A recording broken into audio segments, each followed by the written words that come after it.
Week 11 of the fantasy baseball season, and here's a few hitters I would look to sell high and trade away this week. The first guy is Starling Marte, the Miami Marlins. So Marte, it's been a good season for him so far this year, even though he missed about a month with an injury early in the year. So on the season for Marte, 5 home runs, 15 RBIs, 8 stolen bases, 28 runs scored, a .331 batting average, and a .429 on base percentage. So right there, that's solid numbers, even though for Marte, it's only been 118 at-bats. But since he's returned over the last couple weeks, 3 home runs, 6 RBIs, 13 runs scored, 4 stolen bases, a .340 batting average, and a .431 on base percentage. So right there, those numbers are great, obviously, in the last 2 weeks here for Marte. But we'll see if he can continue it up. But right now, while his value is most likely at its peak, I would definitely look to sell him off either for a good starting pitcher or maybe 2 solid hitters in a deal here, because I just don't think he's going to sustain it. And we've seen struggles from him over the last couple of years, even though last season in the short year he had a pretty solid season. But I don't think Marte is going to keep it up. He's up there in age, and there's a reason where he's moved around over the last few seasons here, being traded from Pittsburgh to Arizona, and then going from Arizona here to the Marlins in a deal a couple seasons ago. So right here, I would look to sell Marte high, and right now where you could get good value for him, this is the time to do it. The next hitter is Cedric Mullins of the Baltimore Orioles. So a great season here it's been for Mullins, but he don't have much of a track record where I think this is going to continue throughout the season here for Mullins. So Mullins on the year, 9 home runs, 19 RBIs, 12 stolen bases, 35 runs scored, a .321 batting average, and a .391 on base percentage. But Mullins, we've seen him have big weeks, and we've seen him have terrible weeks, where I said earlier in the season he was a sell-high candidate again, and once again, he's trending towards that direction the last couple weeks here for Mullins. 3 home runs, 5 RBIs, 3 stolen bases, and 8 runs scored with a .447 batting average and a .533 on base percentage. So right now, Mullins, he's one of the top hitters in all the American League here, is Mullins this season. He's batting first, obviously, for Baltimore. He's the table setter, and he's playing well. He's stealing bases and hitting the ball well. But I just don't believe he's going to hit in the 320s when it's all said and done. And right now, if I'm a Mullins owner, I could take advantage of that .447 batting average coming in to the last couple weeks of the last few games for Mullins. June 8th versus the Mets, 2 for 4 with a run and an RBI. June 9th versus the Mets, 1 for 4 with a run. June 11th at Tampa, 0 for 4. June 12th at Tampa, 2 for 4.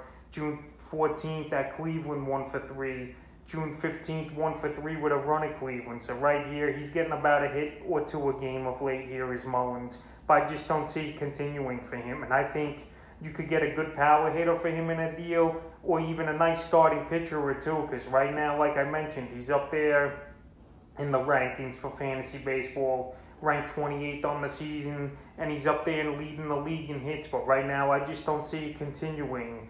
And he's a sell-high candidate, in my opinion. The next hit is Justin Upton of the Los Angeles Angels. So this is the resurrection season here for Upton, it seems like. And on the season, 14 home runs, 31 RBIs, 35 runs scored, 2 stolen bases, still a .233 batting average, and a .329 on base percentage. So Upton here, his power, it's always been legit throughout his career, but this season he's really getting back into thick of things with the power. He also wasn't always a great average hitter anyway, but .230 is pretty respectable according to Upton's statistics over the last few seasons. And the last couple weeks for Upton, he's red hot, 4 home runs, 10 RBIs, 14 runs scored, a .326 batting average, and a .473 on base. So right now, while his stats out of this world for his numbers, especially that batting average at .326, he's a guy I definitely could flop off in a deal and trade him for a starting pitcher, because obviously Upton, he's been a waiver wire ad this season, and not many owners went out there and drafted him coming into the year. So right now, while his power numbers are up, and while his batting average is up over the last couple weeks here, he's a definitely classic sell-high candidate in my opinion.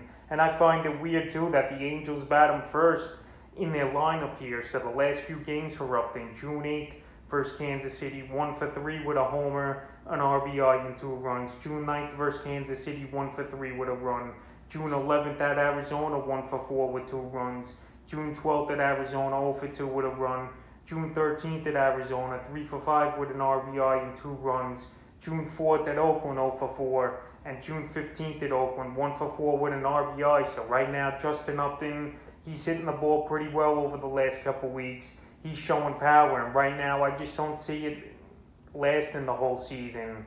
And he's a classic sell high candidate, in my opinion. The next hit is Yuli Gurriel of the Houston Astros. So Gurriel, I had him on the sell high list a few times this season here. Then he went into a little bit of a slump for a couple weeks, and now he broke back out of it with a huge couple weeks here. So Gurriel on the season, 10 home runs, 48 RBIs, 31 runs scored, a .318 batting average, and a .386 on base percentage here for Gurriel. In the last couple weeks, he's tearing it up. 3 home runs, 10 RBIs, 9 runs scored, a stolen base, .381 batting average, and a .420 on base. So right now, once again, his numbers are way up there where there's nowhere but down from here for Gurriel.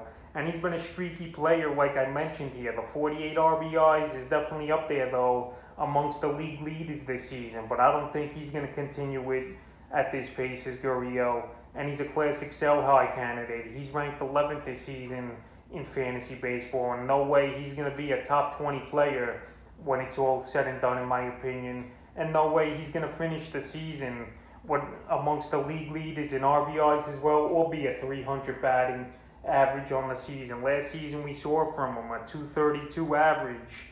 So this season I think he'll finish the year probably 280s, 290s, which is still respectable.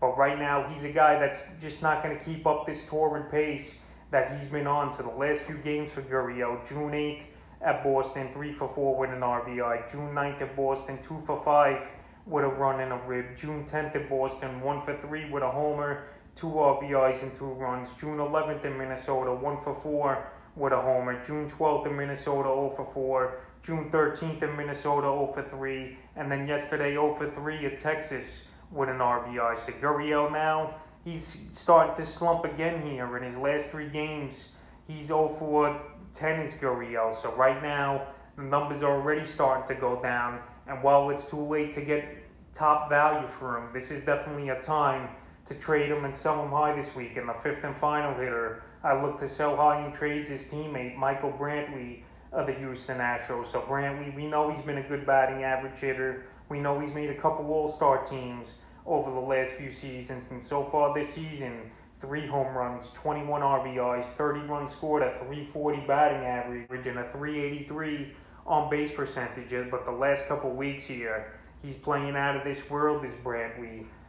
No home runs, 6 RBIs, 5 runs scored, a .583 batting average, and a .630 on base. So right now, he's on some hit and tear, is Brantley. But he's a guy that's one-dimensional, in my opinion. Just a high batting average hitter. He's not showing power, he's not scoring runs, and he's not driving runs in either here, is Brantley. So right now, he's just a one-trick pony with a high batting average, and he's definitely a sell-high candidate, in my opinion. Right now, you need more than just one category or one thing here for fantasy baseball, especially at the hitting position. So right now, I think you could get a great starting pitcher in a deal here for Brantley. And like I said, he's not showing anything but average. The last few games for him: June 9th at Boston, 3 for 5 with a run and an RBI. June 11th in Minnesota, 4 for 4 with an RBI. June 12th at Minnesota, 0 for 2. June 13th in Minnesota, 4 for 5, 2 runs and 4 RBIs. And June 15th versus Texas, 2 for 4 with a run. So right here, Brantley, he's hitting the ball, no doubt about it, to all fields. He's got a lot of multiple hit games, and it's just not sustainable, in my opinion, for Brantley to keep this up, because in his last 4 games here, he's got 10 hits. So right here, he's hitting the ball great, but it's not continuing for Brantley, and he's a sell-high candidate. So that's a few hitters I look to sell high and trade away here in Week 11 of the fantasy baseball season.